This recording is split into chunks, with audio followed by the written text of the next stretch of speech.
serie que comenzamos ya hace 20 días, y hoy el tema es arrepentimiento y fe. ¿Cómo se llama? Arrepentimiento y fe. Y alguien pudiera preguntar, o nosotros mismos preguntarnos, ¿qué es un cristiano? ¿Le han hecho esa pregunta alguna vez? ¿Qué es ser cristiano? ¿No? ¿Usted se ha preguntado eso? ¿Qué significa? Usted se llama cristiano, ¿cierto? ¿O no? No hay cristianos, no vinieron, no, tampoco. Y cuando usted responde, yo soy un cristiano, ¿en qué está pensando?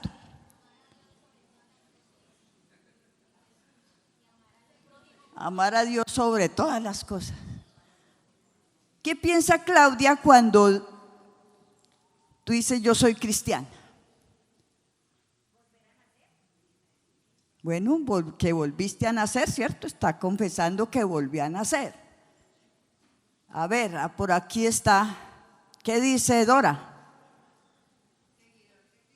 Bueno, un seguidor de Cristo, ¿sí? Hermano William. Un seguidor de Cristo, ¿cierto? Milena. Tiene una relación con Cristo. Jenny.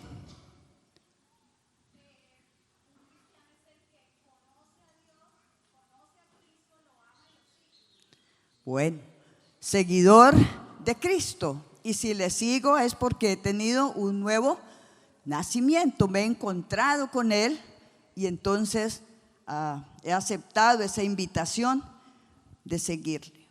Y pudiéramos recibir muchas respuestas. Alguien podría decir, es alguien que cree en Dios, yo creo en Dios.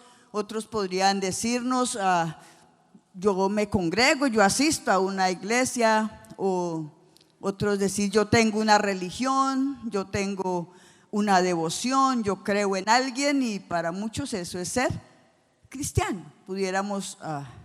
Si pudiéramos preguntar afuera, escucharíamos muchas respuestas, ¿sí?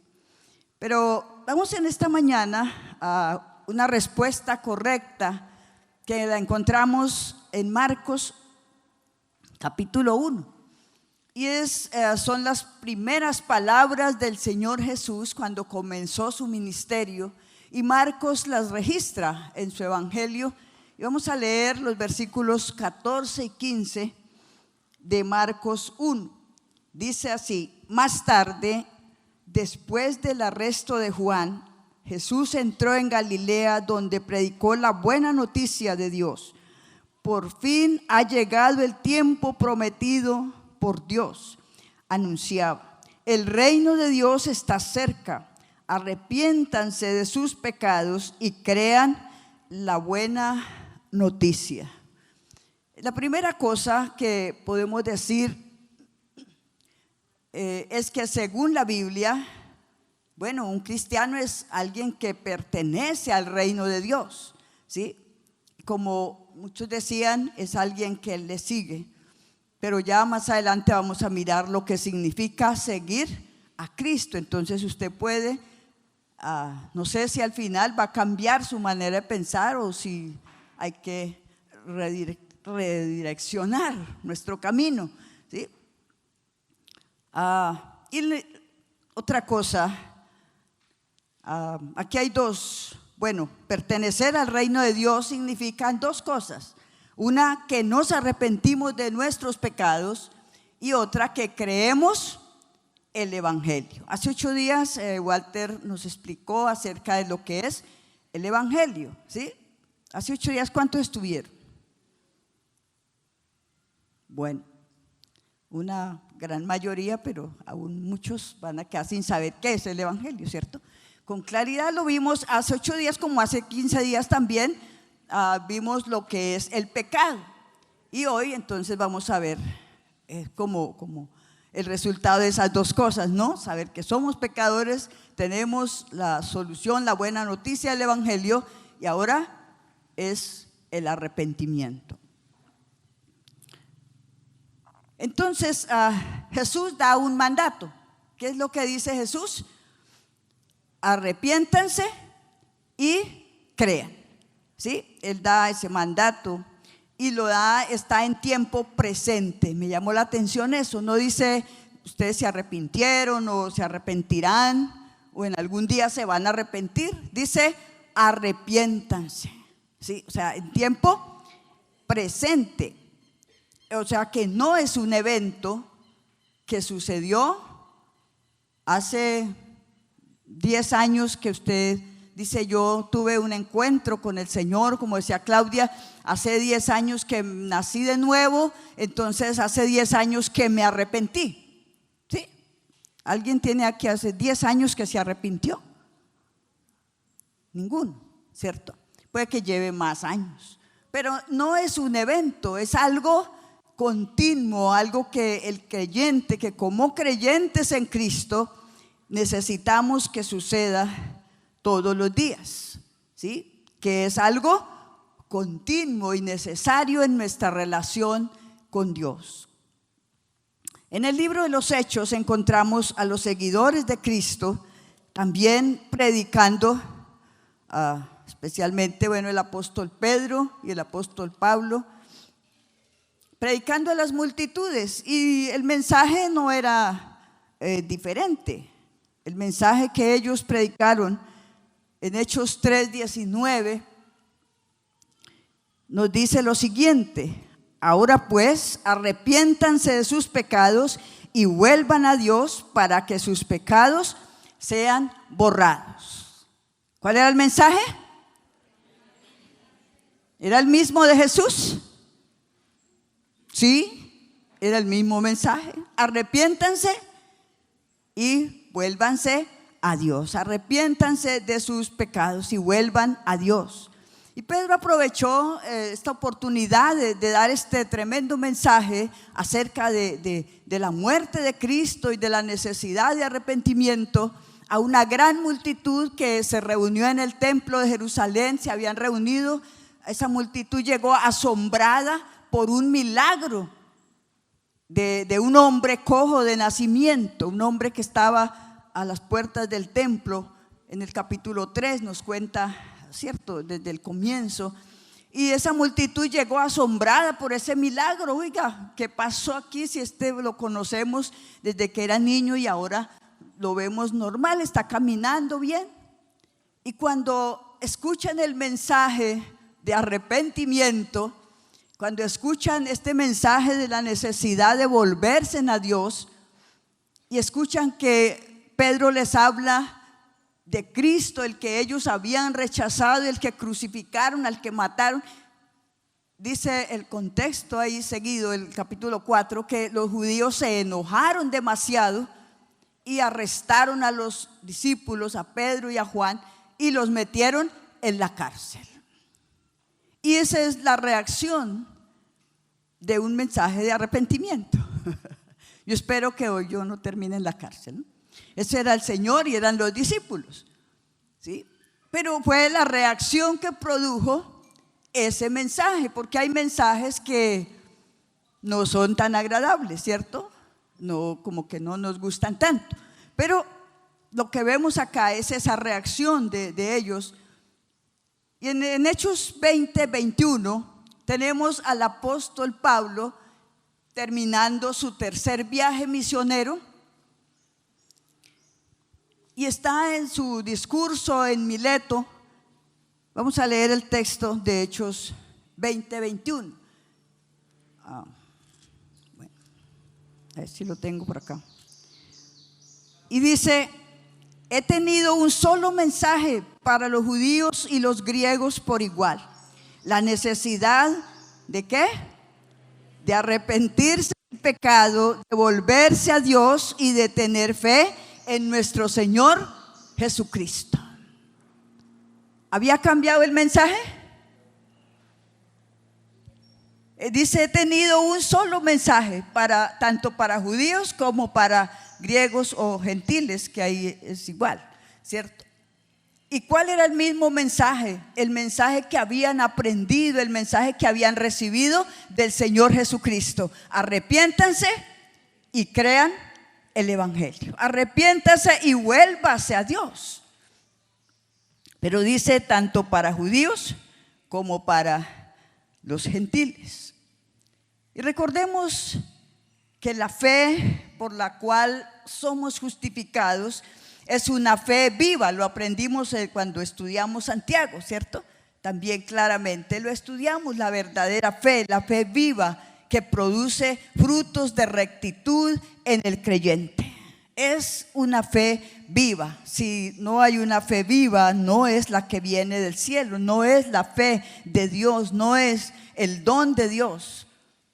Porque la fe viva produce, ¿qué produce? Un fruto de rectitud en nuestras vidas. Vamos a ver, bueno, tengo aquí varios puntos, pero en primer lugar vamos a ver el arrepentimiento. El arrepentimiento y la fe van unidos. No podemos separar el uno del otro. Cuando cambio de dirección y me dirijo hacia Cristo por la fe, estoy apartándome de algo, ¿sí? Estoy girando hacia Cristo, entonces me estoy apartando de allá, me estoy alejando, me estoy dejando un pasado atrás, estoy dejando algo allá que ya no me pertenece. Y esa acción es lo que llamamos arrepentimiento. Cuando nos arrepentimos, nos estamos alejando, nos estamos separando de esas cosas que nos ponían en enemistad con Dios. O sea, el pecado, la enemistad que teníamos con Dios. Si se ha realizado un verdadero giro, un verdadero arrepentimiento, un verdadero giro en dirección a Cristo, entonces habrá una manifestación visible. No puede ser un arrepentimiento en secreto, no puede ser un giro en secreto. Es que mi comunión es Dios y yo, y el resto pues Dios ve el corazón, decíamos muchas veces, ¿cierto? Porque lo que Dios ve es el corazón, pero Él me ve todo, y del corazón sale lo que hago diariamente, ¿sí? Todo el tiempo. El Señor dijo que del corazón sale lo que hay ahí. Lo que hay ahí sale y se ve, se manifiesta. Entonces, aquí hay una mosca que quiere meterse conmigo. Ese cambio muestra que me estoy apartando, que me aparté de algo. Y en Marcos 1:15 también nos registra una invitación de Jesús a creer en el evangelio. Como les dije antes, lo vimos ampliamente hace 8 días, pero recordando un poco, es que el evangelio, el término evangelio se refiere a las buenas, o significa buenas noticias. Y aquí en este pasaje de Marcos, en este contexto, se refiere al reino de Dios.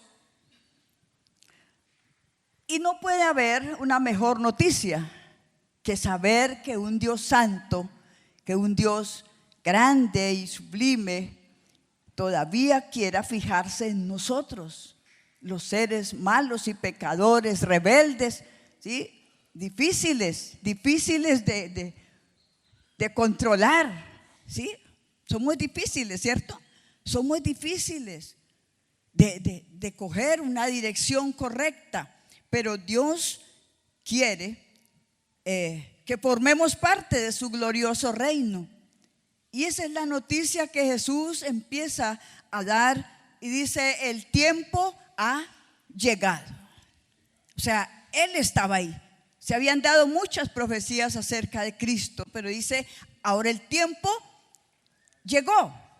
¿Cuál tiempo? Ese tiempo que se había anunciado desde muchos años atrás, a través de todos los profetas, o desde el comienzo, desde Génesis 3:15, se había anunciado esa promesa de alguien que vendría para salvarnos. Pero dice: ahora ha llegado el tiempo, se ha cumplido. Y por eso Él comienza con esa invitación a creer el evangelio. Y los requisitos para pertenecer a ese reino son, Jesús también los establece ahí Y es el arrepentimiento y la fe. ¿Sí? Esto no podemos olvidarlo en esta mañana. El arrepentimiento y la fe. Arrepiéntanse y crean. ¿Sí? Bueno, más adelante luego lo vamos a desarrollar, pero este inicio, este anuncio de Jesús al comienzo de su ministerio nos llena de esperanza, nos llena de alegría, ¿no es cierto? Nos llena de esperanza saber que hay una oportunidad, saber que hay alguien, un refugio seguro a donde podemos ir. Veamos algunas definiciones. En segundo lugar, veamos algunas definiciones de lo que es arrepentimiento. El arrepentimiento, en primer lugar, vemos que es un mandato de Dios. En Hechos 17:30 tenemos Hechos 17:30, dice: en la antigüedad, estoy leyendo en la Nueva Traducción Viviente, perdón. En la antigüedad Dios pasó por alto la ignorancia de la gente acerca de estas cosas, pero ahora Él manda que todo el mundo en todas partes se arrepienta de sus pecados y vuelva a Él. ¿Qué manda Dios? ¿Qué manda Dios? Ahí dice el texto, que todo el mundo se arrepienta. Que todo el mundo se arrepienta y se vuelva a Él. Se arrepienta de sus pecados y se vuelva a Él. Dios manda a todo el mundo y en todas partes. A veces hay una idea, como los que viven en los buenos barrios, en un estrato alto, entonces decimos son buenas personas, ¿sí? Oiga, esa gente como que es buena gente, ¿sí? Como que tiene un buen concepto, ese como que vive en un buen barrio, ese no es tan malo como aquel. ¿Usted qué cree? ¿Eso es verdad o no? Esa es gente de bien, ese no le hace mal a nadie. ¿Eso es verdad o es mentira? Es un engaño, ¿cierto? Y que pues para la sociedad, sí, de pronto, y ellos también se creen como que nosotros somos buenas personas porque no le hacemos mal a nadie. Los malos están allá en el Santa Fe, en el San José, están allá en el Industrial, están allá, ¿sí? O en su barrio, donde usted vive. ¿Sí? En el Emporio, en las Acacias. Y tenemos esa idea, ¿sí? ¿No ha pensado usted eso? Uno ve a alguien bien vestido o va en su buen carro y usted dice: a este no le tengo miedo. ¿Sí? ¿No le da esa sensación de seguridad? Cuidado que puede ser el más peligroso de la ciudad, ¿sí? Y va camuflado ahí bien elegante. Ahora los ladrones no andan tan como antes, ¿cierto? Yo recuerdo que antiguamente, ¿cómo distinguía uno un ladrón? Porque se viene mal vestido, qué miedo, ¿cierto? ¿Sí? Hoy andan bien vestidos, hoy también son elegantes. Entonces, esa es una idea equivocada, ¿cierto? Pero el arrepentimiento, dice el Señor, que todo el mundo y en todas partes se arrepienta. Una segunda definición es que el arrepentimiento no es lo mismo que sentirse mal o sentirse culpable. Ay, es que yo cometí un pecado y me siento tan mal, me siento culpable. Eso está bien, hasta ahí. Pero eso no es el arrepentimiento. Porque así se sienta culpable, puede seguir contento y no querer apartarse, no querer alejarse del pecado. Así sienta culpabilidad, así me sienta mal, me sienta incómodo, qué vergüenza. Sí, pero pues mientras no me arrepienta, no he resuelto ningún problema.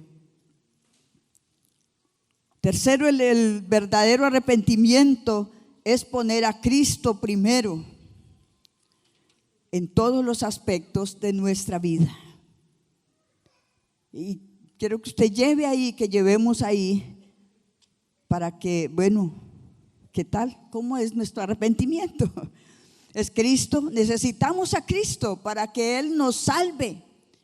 O sea, no podemos ser de otra manera perdonados si no es a través de la obra de Cristo, para que nos libre de la pena del pecado. Es el único, ¿sí?, a donde podemos ir en nuestra necesidad. Y una cuarta definición dice: el arrepentimiento abarca el intelecto, las emociones y nuestra voluntad. En nuestro intelecto el arrepentimiento, entonces, bueno, ¿cómo lo puedo descubrir? Es porque hay un cambio de mente, hay un cambio de esa manera de pensar. Ahora, ¿por qué puedo cambiar de pensamientos? Porque mi corazón ahora es nuevo, ¿sí? Mi corazón ahora es nuevo. Y recuerde que vimos también que todo problema viene del corazón. De allá salen los malos pensamientos, dijo el Señor. Del corazón salen los malos pensamientos, los hurtos, los robos, las blasfemias, los adulterios, las fornicaciones. Dice, todo sale del corazón y nos afectan demasiado. El salmista en el Salmo 51:10, por eso él hacía esta oración: crea en mí, oh Dios, un corazón limpio y renueva un espíritu fiel dentro de mí. Y ese debe ser nuestro clamor: Señor, crea un corazón limpio. Necesito, Señor, anhelo un corazón limpio. Y en nuestras emociones ahora tengo un sentimiento de pesar al descubrir la gravedad de mi pecado. Ahora puedo, esa es la diferencia, ahora puedo sentir qué tan grave es el pecado. Ahora no es solo sentirme mal, sino que puedo entender que mi pecado es más grave de lo que yo pensaba. Y en mi voluntad, con mi voluntad puedo rendirme a Cristo. Puedo rendir mi voluntad a Él y permitir que Él crezca en mí y que sea el primero en mi vida. No hay otra manera. Es cómo afecta el arrepentimiento todo mi ser, mis emociones, mi intelecto, mis emociones y mi voluntad. En tercer lugar, miremos quiénes deben arrepentirse. ¿Quiénes deben arrepentirse? ¿Quiénes deben arrepentirse? ¿Quiénes deben arrepentirse? ¿Quién debe arrepentirse? Yo. Usted pertenece al mundo, ¿cierto? Yo también pertenezco al mundo. Pero vamos a mirar que todo ser humano tiene un problema, claro, de enemistad con Dios, pero nadie puede arrepentirse a menos que pueda creer verdaderamente que Cristo es el único Salvador. Nadie puede arrepentirse a menos que crea que verdaderamente Cristo es el único Salvador. Porque puede creer en Cristo. Sí, yo creo en Dios, yo creo en Cristo, pero ¿es su Salvador? Pues sí, dicen que sí. Dicen, pero ¿tú qué dices? Sí.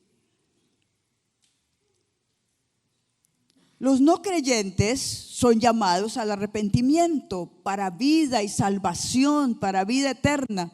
Y ese es el mensaje de toda la Biblia, un llamado al arrepentimiento.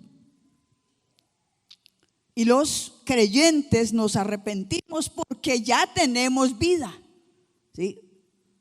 Porque ya tenemos vida y podemos tener una sensibilidad que nos permite considerar la gravedad de nuestro pecado, admitir que seguimos siendo pecadores y que necesitamos arrepentirnos. Y aquí debo confesar que por mucho tiempo yo pensaba que el arrepentimiento, yo me arrepentí hace mucho tiempo, el día que nací de nuevo. Y como que ya después, cuando se hacían talleres y por allá íbamos a reunión de pastores y nos pasaban una hoja y llene aquí las cosas de las cuales usted debe arrepentirse. Para mí era una lucha, ¿sí? Porque yo decía, pero ¿y qué escribo ahí?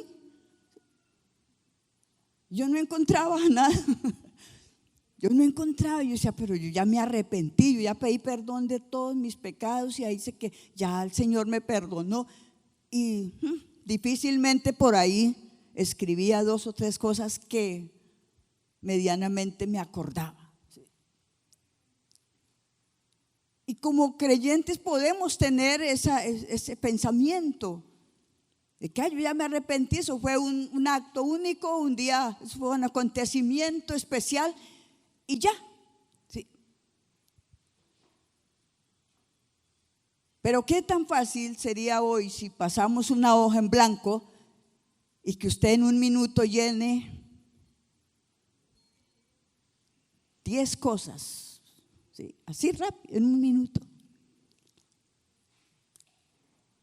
Tampoco es tan fácil, ¿cierto? Usted dice, aquí estoy. No la vamos a pasar, tranquilo. Puede seguir concentrado que no la vamos a pasar, no vamos a hacer esa evaluación hoy.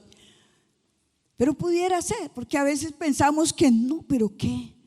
Y eso sucede porque no llamamos al pecado por su nombre. Entonces, son fallas, son errores, son equivocaciones, ¿sí? Ay, discúlpeme que me equivoqué. Ay, es que me airé demasiado, pero pues sí, finalmente soy humano, entonces, ¿sí? Dios me entiende y tú también, ¿cierto? Bueno, listo. Sí. Y ya, como que saldamos y no llamamos el pecado por su nombre, entonces por eso no encontramos muchas veces de qué arrepentirnos. Pero si lo llamamos por su nombre, ¿cuántas cosas? Hoy ya, de aquí en estas horas del día, ¿cuántas cosas malas hemos hecho? Pensamientos, miradas, críticas, ¿cierto? Muchas así cosas que llamamos y que son normales, ¿sí? Nomás viniendo en el camino ahí lo cerró alguien, ¿usted cómo reaccionó? ¿Sí? Y bueno, todas esas cositas pequeñas son pecados, no son errorcitos, son pecados. Y eso lo he tenido que aprender gracias a la misericordia del Señor que es tan grande para conmigo, para con nosotros. Y en cuarto lugar, vamos para ampliar un poco más la comprensión de arrepentimiento, no sé cómo va en mi tiempo, vamos a ver 4 formas diferentes acerca de lo que significa en realidad el arrepentimiento y el poner a Cristo primero en nuestras vidas. Sí, vamos a ver 4 formas diferentes, lo que significa el arrepentimiento y el poner a Cristo primero en nuestras vidas. Y el punto número 1, poner a Cristo primero antes que mi voluntad. A veces eso cuesta, ¿cierto? Vamos a leer Marcos capítulo 8 y vamos a estar un ratico ahí en Marcos. Bueno, durante este tiempo que nos queda vamos a quedarnos ahí en Marcos capítulo 8 versículo 34 y 35. Y dice: entonces llamó a la multitud para que se uniera a los discípulos y dijo: si alguno de ustedes quiere ser mi seguidor, tiene que abandonar su manera egoísta de vivir, tomar su cruz y seguirme. Estoy leyendo el versículo 34. 35. Si tratas de aferrarte a la vida, la perderás, y si entregas tu vida por mi causa y por causa de la buena noticia, la salvarás. ¿Qué es eso? Poner a Cristo primero antes que mi voluntad. Estaba al estudiar en todo este pasaje, yo decía: Señor, esto es más serio de lo que pensamos. ¿Sí? Debe ser hacer tu voluntad, es más serio, porque a veces decimos que se haga la voluntad del Señor, ¿Ha dicho eso usted? Pues ahí estoy, esperando que se haga la voluntad del Señor. ¿Y usted sabe cuál es la voluntad del Señor para ti? ¿Sabes qué implica eso? Pues Jesús lo está diciendo aquí a sus discípulos. Él acababa de hacer una pregunta. Él venía preguntando acerca de quién es Él. ¿Qué dice la gente que es Él? Y entonces es cuando Pedro le dice: Señor, tú eres el Cristo, el Hijo de Dios. Y ahora empieza, y muchas personas estaban asustadas con el mensaje que les venía predicando. Y él dice: bueno, si alguno quiere ser mi seguidor, ¿qué tiene que hacer? Abandonar su manera egoísta. ¿Sí? En la versión Reina Valera dice negarse a sí mismo. Debe negarse. Hay 3 cosas que vamos a verlas rápidamente. Con este mensaje Jesús señala un cambio que permite considerar adecuadamente la gravedad del pecado y la necesidad de la cruz, y nos invita a identificarnos con su muerte. Dice: hay que negarse a sí mismo. Ese es hacer la voluntad, esa es la voluntad de Dios. ¿Será que es la voluntad de Dios que me arrepienta hoy o no? ¿Que llame a esto pecado o no? ¿Será que a veces nos hacemos preguntas como fuera de la lógica, ¿cierto? Fuera de lo que dice Dios en su palabra. Y tome su cruz. Cada día, dice la Valera del 60, ¿es cierto? Tome su cruz. ¿Cada cuánto? Cada día. La cruz es un símbolo de muerte, ¿cierto? Significa muerte. La cruz era un medio de ejecución y por lo tanto implicaba morir. Al reo, allá en los tiempos de Jesús, al reo lo obligaban a cargar su propia cruz hasta el lugar donde iba a ser ejecutado, ¿sí? Ajusticiado. Tenía que llevar su cruz, y el Señor, por eso le cargaron su cruz también, en medio de los golpes y de toda la burla que había. Pero tenía que llevar su cruz. Ahora, ellos lo hacían obligadamente, ¿sí? Lo obligaban a llevarla. Pero aquí Jesús dice: si alguno quiere ser mi seguidor, si alguno ¿qué? Jesús lo hace un mensaje voluntario, libre, ¿cierto? No te voy a obligar a que lleves mi cruz. Sabía que estaban molestos por su mensaje, entonces dice: no hay problema. No hay problema. Si quieres seguirme, como cuando alguien dice: yo quiero ir contigo. Bueno, pero cuando alguien le dijo: Señor, te seguiré, él dijo: pero yo no tengo ni dónde recostar la cabeza. No te ofrezco una casa, no tengo casa, no tengo dónde dormir. Tú verás si me sigues así. Y Jesús era así de sincero, siempre en esa honestidad, hablándole a la multitud y hablándole a sus discípulos. Él nunca nos engañó: ay, yo hubiera sabido que esto es tan difícil, yo no digo que sí. No, él dijo la verdad. De una estaba diciendo: Marta, no es fácil ser mi seguidor. Y pone unas condiciones para el que quiera seguirle. Y entonces Jesús les dice: está bien, el que quiera. Ahora la pregunta es: ¿soy discípulo de Cristo hoy? ¿Te consideras discípulo de Cristo? ¿Te consideras un seguidor del Señor, como al comienzo dijimos?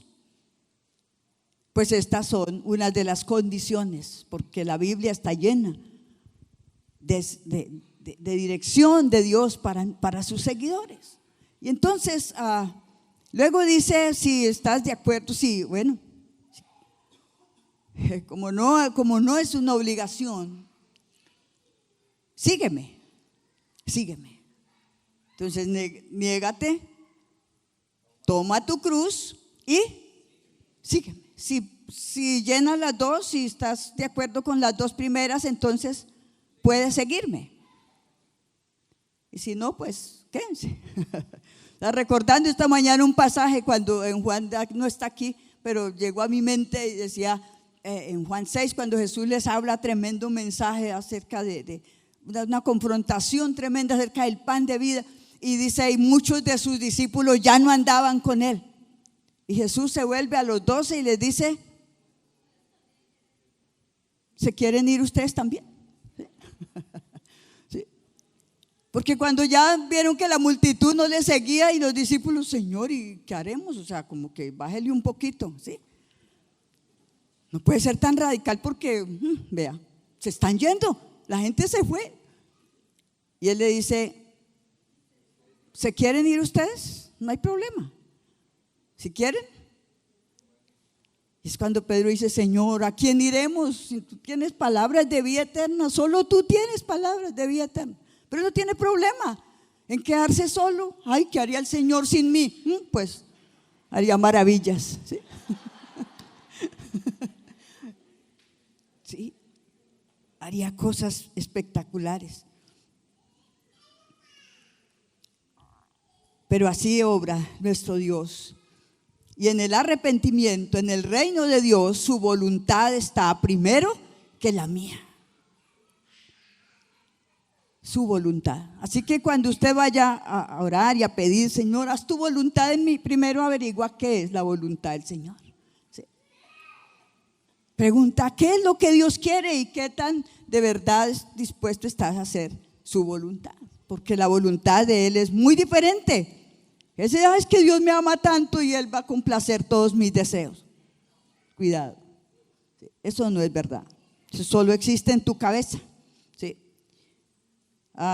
Bueno, y no se trataba de que el seguir a Jesús. Esto nos habla entonces dice, sígame, está en presente también, en tiempo presente. Y aquí denota perseverancia y una continua santificación. No se trata de un momento de gran emoción, ¿sí?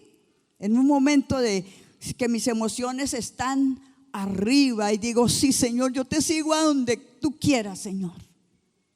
Donde quiera que tú digas, yo iré. Y a veces, muchas veces hemos dicho cosas que no estamos de verdad conscientes de lo que estamos diciendo. Señor, cualquiera sea tu voluntad, esa la hago. Y no es verdad. Cuando Dios empieza a mostrarnos, vamos dando cuenta cuál es la voluntad del Señor, ya está como que debe ser que el Señor no es el que me está hablando, ¿sí? Y me da miedo y me devuelvo.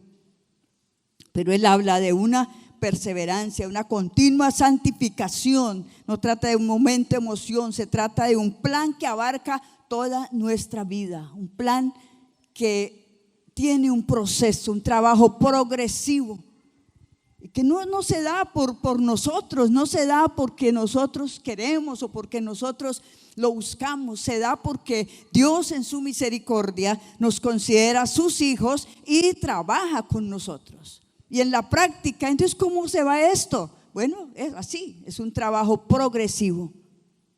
Dice, no, pero yo hoy no estoy haciendo eso. Bueno, pero si Cristo está en tu corazón, Él está ahí trabajando a través del Espíritu Santo y a través de su palabra para que tú puedas crecer, para que yo pueda crecer. Y en ese proceso de crecer en el conocimiento de Él, entonces mi vida también va siendo transformada por el poder de su palabra, ¿sí? Mi mente va siendo renovada por el poder de su palabra y voy conociendo quién es Dios y cómo obra Dios, cuál es su voluntad, sus planes, sus propósitos. El punto número 2, poner a Cristo primero antes que mis ambiciones.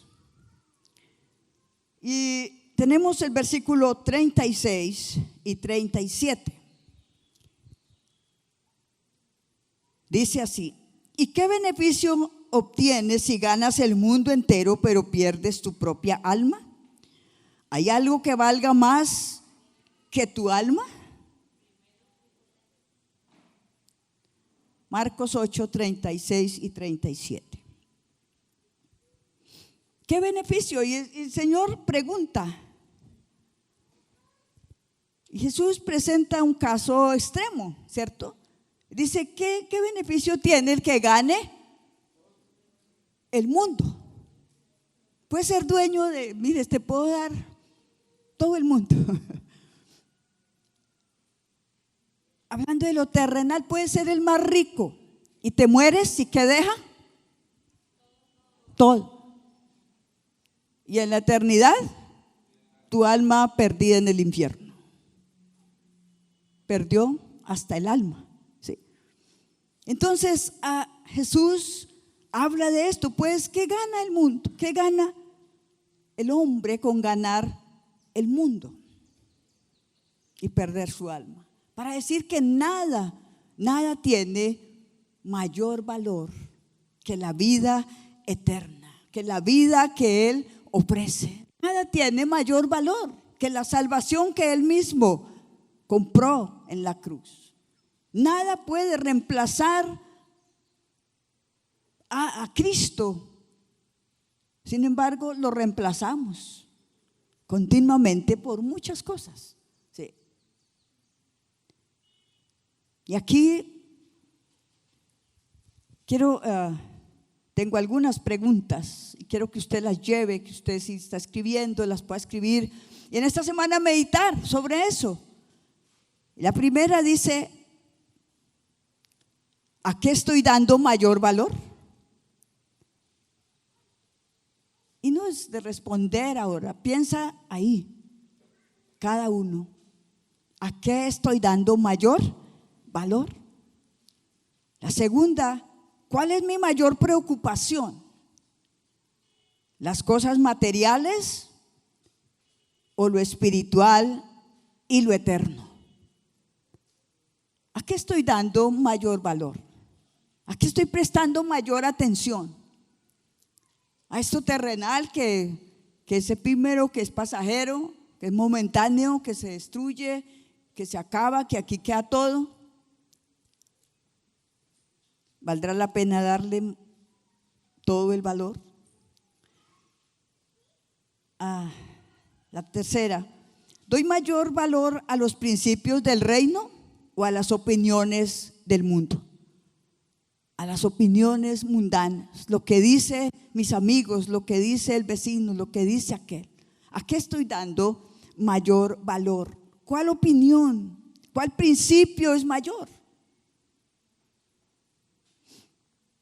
Y por último, ¿qué me interesa más, la gloria de Dios o la gloria de este mundo? Y usted rápido podría decir, no, pues yo con Dios, sí, la gloria de Dios. Por eso no quiero que responda aquí, porque a la ligera esto suena bonito, decir, sí, yo escojo a Dios. Claro, el mejor valor es para Dios, pero ¿qué implica responder cada pregunta, cada cosa? Si usted dice sí, ¿por qué sí? Y se dice no, ¿por qué no?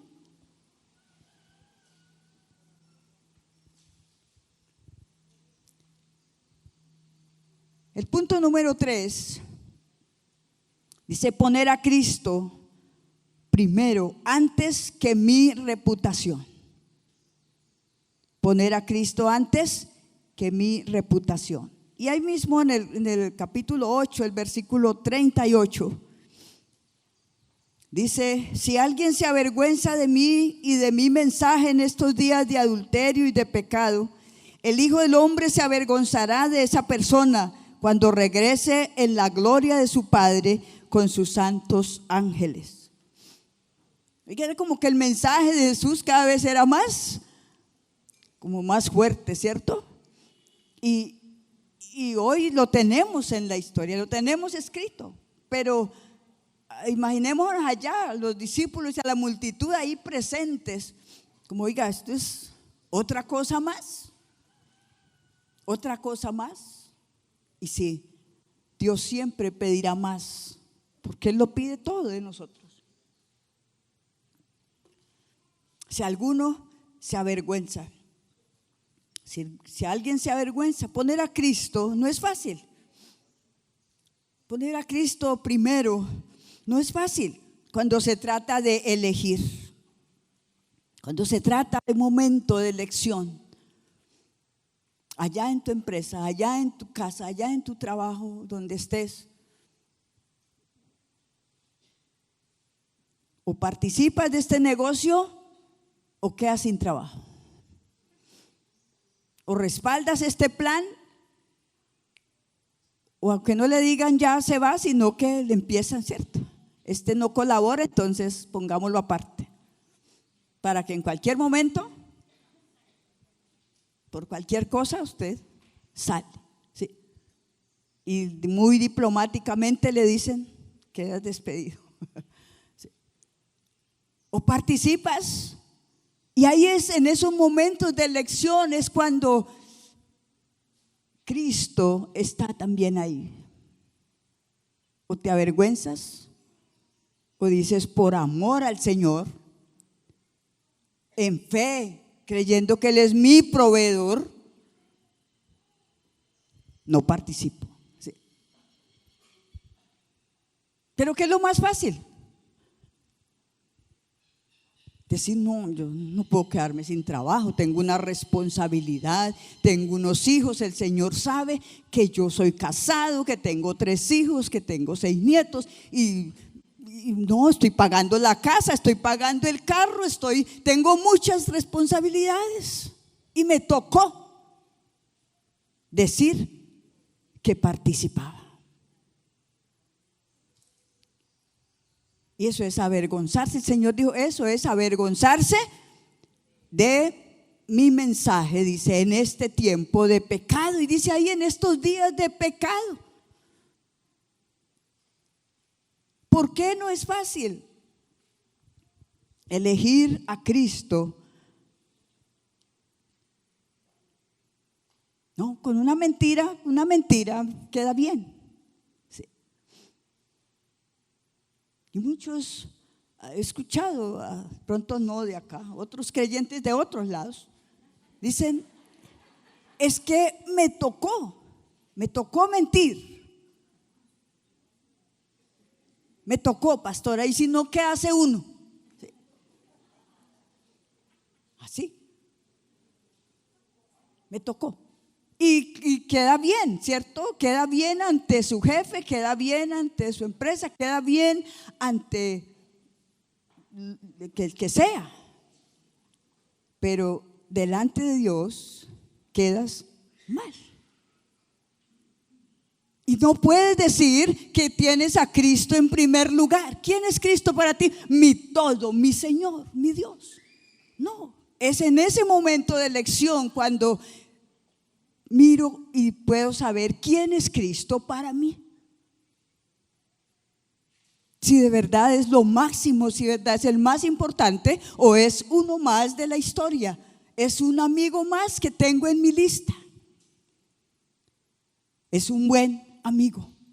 Sí. Y entonces no es fácil, ¿cierto?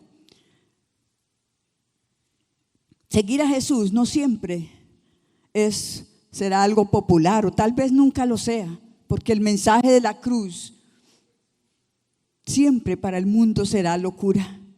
Es locura porque no lo entiende. Dice, pero usted ¿qué está haciendo? Desperdiciando su vida, desperdiciando sus recursos, desperdiciando su tiempo. ¿Qué hacen toda una mañana ya metidos en la iglesia? ¿Sí? Para el mundo eso es desperdicio. ¿Sí? Es desperdicio. Pero para nosotros, para el reino de Dios, es ganancia. ¿Sí? Es ganancia. El autor John Stott dijo, o somos infieles para ser populares, o lucimos impopulares para ser fieles. Pero no se puede ambas cosas. O eres una cosa o eres la otra. ¿Sí? O eres fiel o eres popular. Es que yo soy popular porque he sido muy fiel. No, eso no. ¿Sí? Eso es incoherencia en este mundo. ¿Sí? O eres frío o caliente. O es negro o es blanco. Con Dios es así. No se puede de otra manera. Dios no acepta otra cosa diferente. Jesús sabía que su mensaje no estaba siendo tan agradable a la gente. No sé si hoy también aquí algunos ya están cansados. Él sabía que no, su mensaje no era tan agradable, porque empezando por sus discípulos, ellos estaban pensando, si Jesús es el Mesías, iban camino hacia Jerusalén, allá Él va a ocupar el trono de David. Y nosotros que somos sus discípulos, sus apóstoles, que le hemos seguido, que lo hemos dejado todo, vamos a estar allá en unos puestos de honor, ¿sí? Y por eso se peleaban. ¿Quién va a estar a tu lado, Señor? ¿A quién vas a sentar a tu derecha y a tu izquierda? ¿Sí? ¿Recuerdan? En la Biblia hay una historia, una mamá que fue, Señor, que mi hijito se siente aquí y el otro aquí a este lado, ¿sí? El uno a tu derecha y el otro a tu izquierda, ¿sí? Ellos esperaban eso, llegar a Jerusalén y dice, pues si Él es el Mesías, Él va a gobernar allá. Pero Jesús resulta que antes de darles estas instrucciones, Él les dice, es necesario ir a Jerusalén y allá el Hijo del Hombre va a sufrir. Allí va a ser rechazado y lo van a matar. Va a morir y va a resucitar al tercer día. ¿Y los puestos de honor?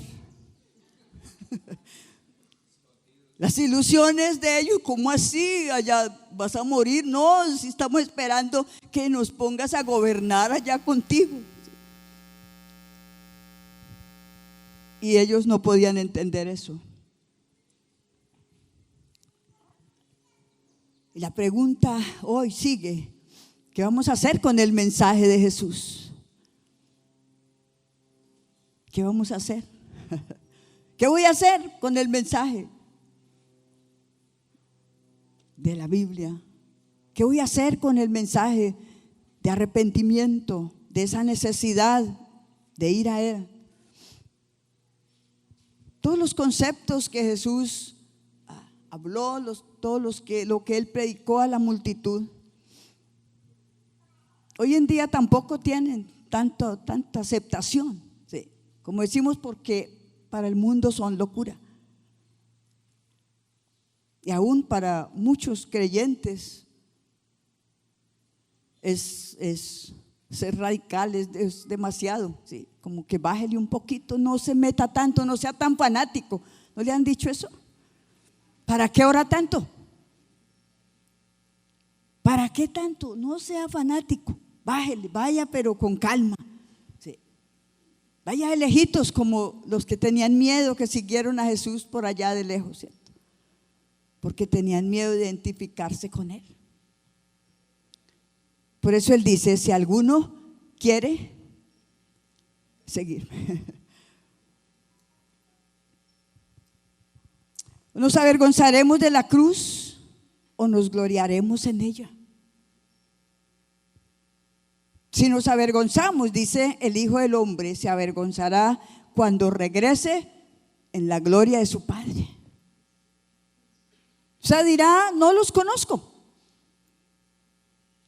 En Mateo 7 habla también un pasaje, muchos venían diciendo, Señor, en tu nombre hicimos milagros, en tu nombre, Señor, si nosotros madrugamos, si nosotros estamos allá. Sí. Y Él dice, hasta dijeron, en tu nombre resucitamos muertos, echamos fuera demonios, o sea, hicimos cosas tremendas. Y Jesús les dice, yo no los conozco, no sé quiénes son. No sé quiénes son. Dice, el que se avergonzare de este mundo. Aquí de sus palabras también Él se avergonzará de nosotros si le negamos. Por eso en esos momentos de elección pidamos la sabiduría al Señor, que nos ayude, que nos dé el valor para dejar su nombre en alto por amor al Señor. Punto número 4, poner a Cristo primero antes que mi orgullo. Bueno, el tiempo se acabó, pero quiero acabar aquí. Poner a Cristo antes que mi orgullo. Marcos 9:43. Y dice, si tu mano te hace pecar, córtala. ¿Sí? Están ahí en la pantalla, ya salió, ¿cierto? Si tu mano te hace pecar, ¿qué hay que hacer? Córtala. Es preferible entrar en la vida eterna con una sola mano que en el fuego inextinguible del infierno con las dos manos. Si tu pie te hace pecar, córtalo. Es preferible entrar en la vida eterna con un solo pie que ser arrojado al infierno con los dos pies. Y si tu ojo te hace pecar, sácatelo. Es preferible entrar en el reino de Dios con un solo ojo que tener dos ojos y ser arrojado al infierno, donde los gusanos nunca mueren y el fuego nunca se apaga. Esta es la conclusión del mensaje.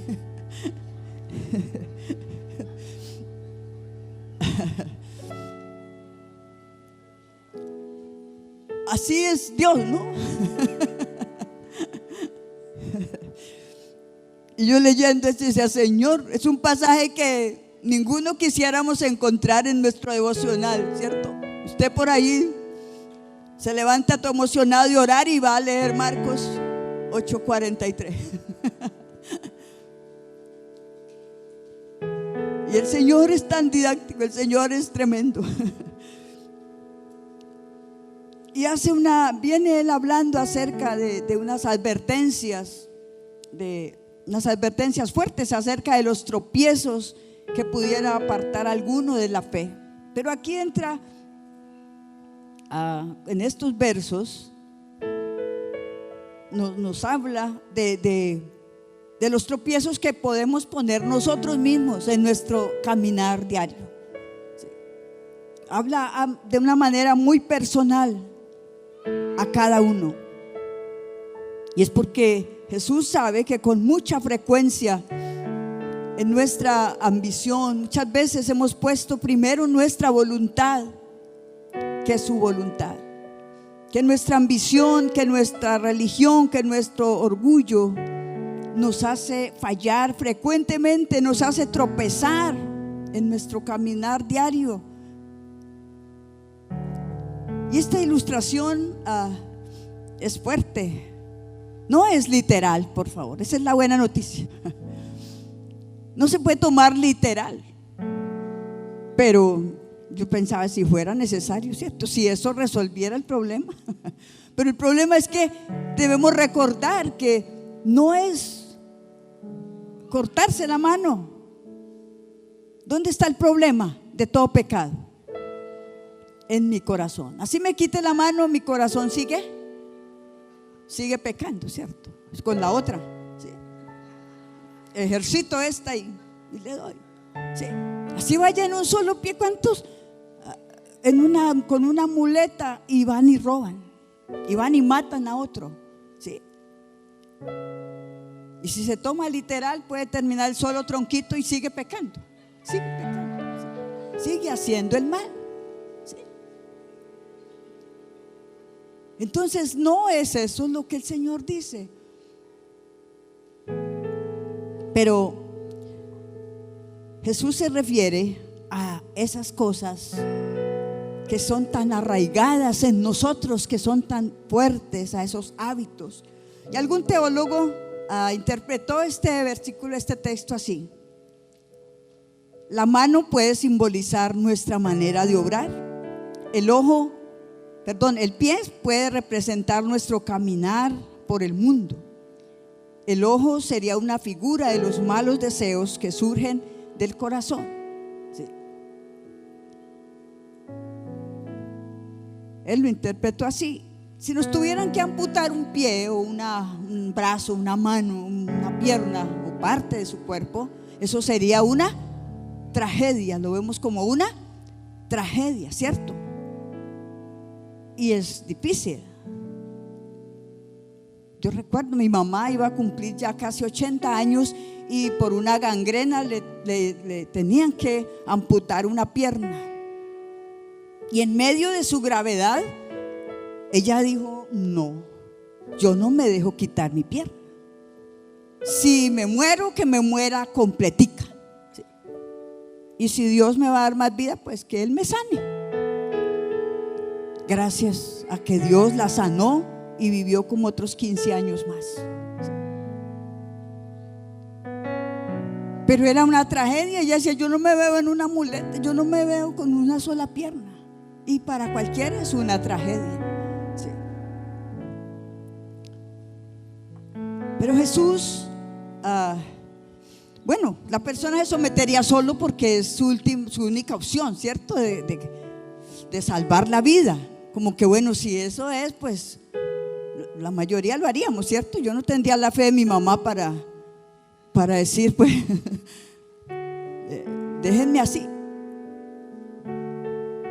Es la única opción que tengo para salvar la vida, entonces háganle, ¿sí? Háganle. Pero no es tan fácil. El Señor Jesús quiere llamar la atención sobre la tragedia más grande para el ser humano, que es perder su alma. Perder su alma es la mayor pérdida del ser humano. Es una eternidad, pasar una eternidad sin Dios, pasar una eternidad lejos de su presencia. Jesús está diciendo que hay, podríamos verlo en dos maneras, como hablábamos de los que tienen que arrepentirse, los que no son creyentes aún y los creyentes que ya tenemos vida en Cristo. Para ellos Jesús está diciendo que hay que actuar sin vacilar, rechazando esas cosas que nos hacen daño. ¿Cuántas cosas nos dañan? Tal vez sea necesario dejar algún hábito, privarse de algún placer, renunciar a alguna amistad que le esté haciendo daño. Y son cosas que se van arraigando, pero es que es mi amigo de siempre, ha sido mi amiga de siempre, es esto, y nos apegamos demasiado, ¿sí? Cortar o excluir alguna cosa que haya llegado a ser de tanto valor, muy querida, que la sensación parezca una amputación, ¿sí? Que duela como una pérdida, pero para una ganancia mayor, ¿sí? Una pérdida humana para una ganancia mayor de relación con el Señor. Ponerle a Él primero, dando a entender que si Él es el primero, no hay nada que pueda reemplazarlo. Y si es necesario romper con esas cosas, así me duela. Pero hay algo más radical ahí que el Señor dice, y es que esa amputación yo mismo la tengo que hacer. Sí. No es vaya que se la quite. Ahí dice: si tu ojo, sácalo. No pide que alguien se lo saque. O ve que te saque, ve que te hagan una cirugía, lleva un proceso. Y dice: sácalo. ¿Sí? Eso es demasiado radical, ¿cierto? Soy yo misma. O sea que eso habla de una responsabilidad personal. Si conozco al Señor, si me he arrepentido, si Él es el mayor tesoro para mí, si Él es el mayor valor de mi vida, yo soy responsable de quitar esas cosas. No en mi fuerza, porque sé que Él está conmigo, pero Él es mi decisión. Y si no, voy a ir practicando el pecado. Sí, voy a ir ahí. No, pues es que es lo más querido de mí. Por eso una pregunta decía, ¿qué es? ¿Qué está ocupando el mayor valor en nuestro corazón? ¿Qué es? ¿Qué cosas? ¿Una amistad? ¿Una costumbre? ¿Una relación? ¿Algo que te gusta mucho? Y esto significa poner a Cristo primero, antes que mi voluntad, que mis ambiciones, que mi reputación y antes que mi orgullo. Sí. En conclusión, quiero leerla aquí porque el tiempo ya se fue hace rato. Dios, a través de su palabra, siempre nos advierte sobre la pureza de nuestro corazón, para que no nos engañemos a nosotros mismos cuando decimos: yo no veo nada de malo en esto. Hay cosas que yo no veo nada de malo. ¿Sí le ha pasado? Es como, bueno, yo no veo nada de malo y lo hago.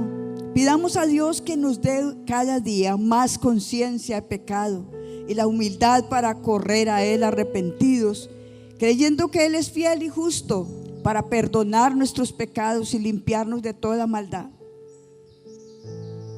Supliquemos con angustia como el salmista, pidiendo a Dios que nos dé un corazón limpio y un corazón contrito y humillado delante de su presencia. Colóquense en pie, hermanos, y vamos a orar. Padre bueno, gracias. Te damos gracias a ti por tu misericordia, Señor. Muchas gracias por tu palabra, Señor.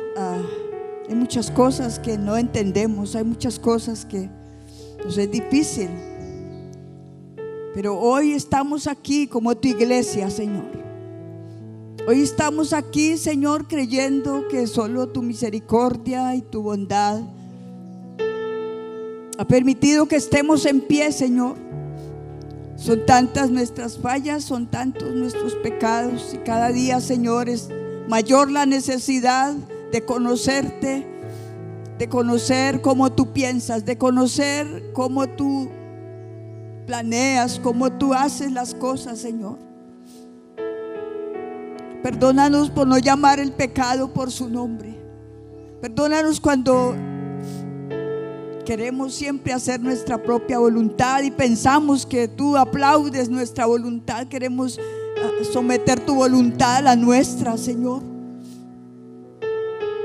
solo porque buscamos un bienestar personal, solo porque buscamos que nos vaya bien, que se resuelvan los inconvenientes, que se resuelvan los problemas, que se resuelva la situación, pero no porque te amamos a ti. Perdónanos, Señor, cuando hemos usado tu nombre mal, cuando hemos usado tu nombre, Señor, para justificar nuestros propios caprichos. En esta mañana, Señor, oramos a ti. Tú puedes tomar en este minutico, ahí piensa en tu corazón, piensa en tu mente aquellas cosas donde no has podido poner a Cristo primero.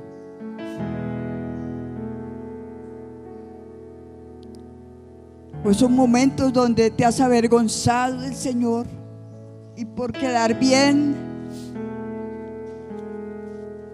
te has avergonzado del Señor.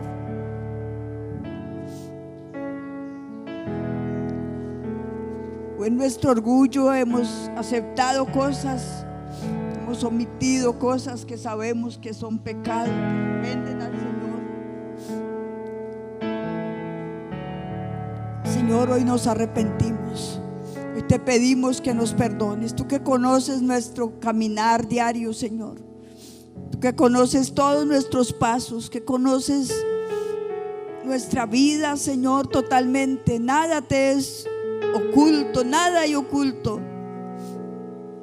Tú sabes, Señor, la verdad de cuando decimos que te amamos o que tú eres el primero y realmente no lo es, porque nos cuesta, porque es difícil, no es fácil, Señor. Y tú lo hablaste, tú hablaste con honestidad, tú hablaste con sinceridad. Tú dijiste que tendríamos aflicción, que era difícil, que era necesario llevar la cruz, que era necesario morir. Tú lo dijiste, Señor. Hoy acudimos a tu bondad, hoy acudimos a tu misericordia, Señor. Y te damos gracias porque no es en nuestra fuerza, no nos toca a nosotros, Señor, enderezar nuestro camino. Eres tú, Señor. Eres tú que a través de tu obra, a través de tu sangre, Señor, estás ahí para limpiarnos de toda maldad. Eres fiel y justo para perdonar nuestros pecados, Señor. Eres tú que abriste ese camino para que podamos entrar a tu presencia con nuestras debilidades, Señor, con nuestros pecados, con nuestras batallas, con nuestras luchas, y poder pedir tu misericordia. Cambia nuestro corazón, Señor. Cambia nuestro corazón, Señor. Yo necesito que tú cambies mi corazón y que me des más conciencia de pecado cada día, Señor, y el valor de llamar el pecado por su nombre, para que así, Señor, pueda haber esa gravedad, pueda haber la necesidad de ir a ti, Señor. Muchas gracias, Dios. Te adoramos a ti en esta mañana. Te damos gracias por tu palabra que nos instruye, por tu palabra que es viva, que nos transforma, que nos da esperanza de vida, que nos dice quién eres tú, cómo piensas, cómo es tu mensaje, Señor, y que por la fe podemos acercarnos confiadamente, Señor. Oh Rey precioso, muchas gracias. Gracias te damos en el nombre de Jesús. Amén.